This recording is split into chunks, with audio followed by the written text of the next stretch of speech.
Can we offer you some coffee or water? Bonjour. I'm fine. How are you? Where are you from? Nova Scotia.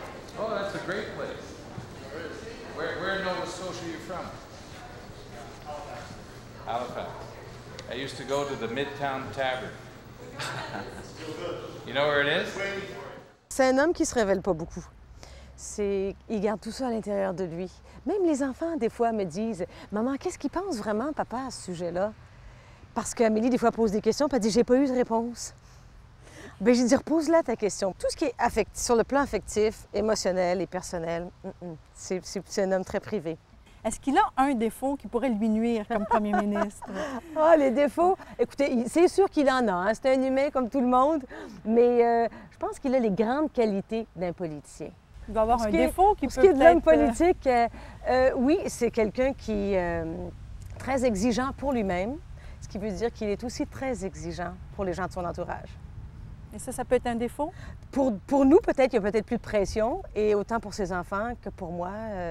Il aime quand c'est bien organisé, que c'est réussi. Quand on fait quelque chose, il faut aller jusqu'au bout. J'annonce aujourd'hui que nous resserrons de façon importante les dépenses fiscales en faveur des entreprises.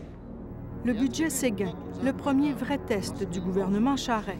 Les libéraux promettent toujours de baisser les impôts des contribuables, mais seulement après de nouveaux sacrifices.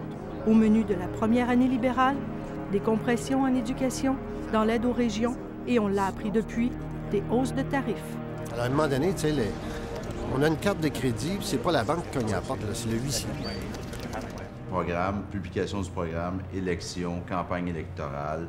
Il y a une formule, moi, que je trouve trop forte, là, puis il faudrait... parce que ça envoie un message trop négatif, là, ça a été repris à quelques places. L'huissier est à la porte, là. Ouais.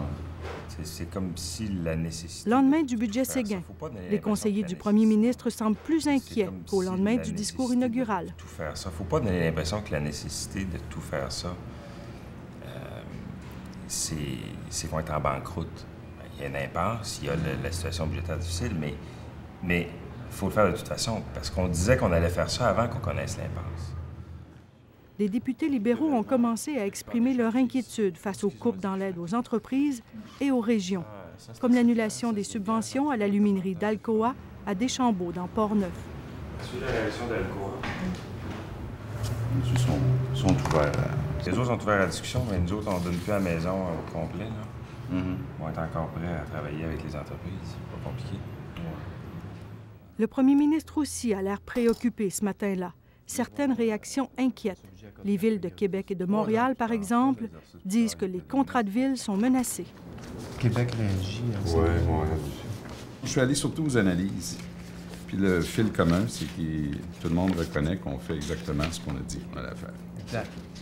Auger, David, Descaries, même sa façon. Les gros titres sont bons. Virage nécessaire, budget charnière avec des passages, enfin le ménage. Les secteurs là, où il y a le plus de critiques sont l'éducation, les coûts de système. Et qui, pendant ce temps-là, donnait des crédits d'impôt pour des jobs qui existaient. Notre caméra dérange visiblement ce matin-là.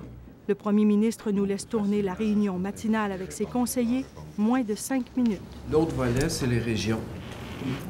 Pas question d'exposer devant nous cette nouvelle contradiction libérale sur les régions.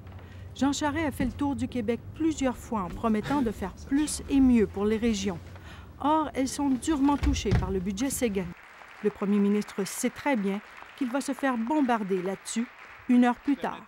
Combien de jeunes gens et de jeunes filles dans les diverses régions éloignées du Québec vont être condamnés au chômage ou à l'aide sociale à cause du matraquage d'hier?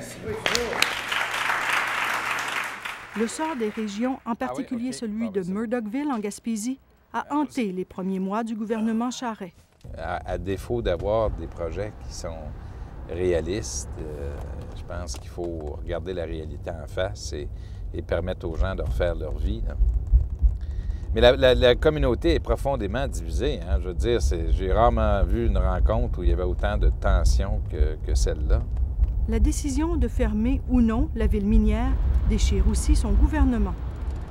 Parce que la contrepartie d'une indemnisation, c'est qu'il faut aussi prévoir des ressources pour ceux qui restent et il faut que nous, on puisse déterminer c'est quoi l'avenir de la ville de Murdochville. Il faut absolument qu'on se prononce là-dessus. 1 mois et demi plus tard, le gouvernement décide finalement de ne pas fermer Murdochville, de ne pas indemniser ceux qui partent. Pourtant, il n'empoche pour l'instant qu'un nouveau projet de relance qui créera une dizaine d'emplois permanents seulement. La décision ne fait que grossir les rangs des mécontents qui promettent un automne chaud au gouvernement Charest. C'est un passage obligatoire, ça. On n'a pas le choix. Moi, ça ne m'émeut pas beaucoup dans le sens où ça me surprend pas. Je m'attendais tout à fait à ce que nous vivions exactement la période que nous sommes en train de vivre. Ça crée de l'incertitude et du questionnement, mais il faut se rappeler, c'est le sens de notre élection. On n'a pas été élus pour continuer comme avant.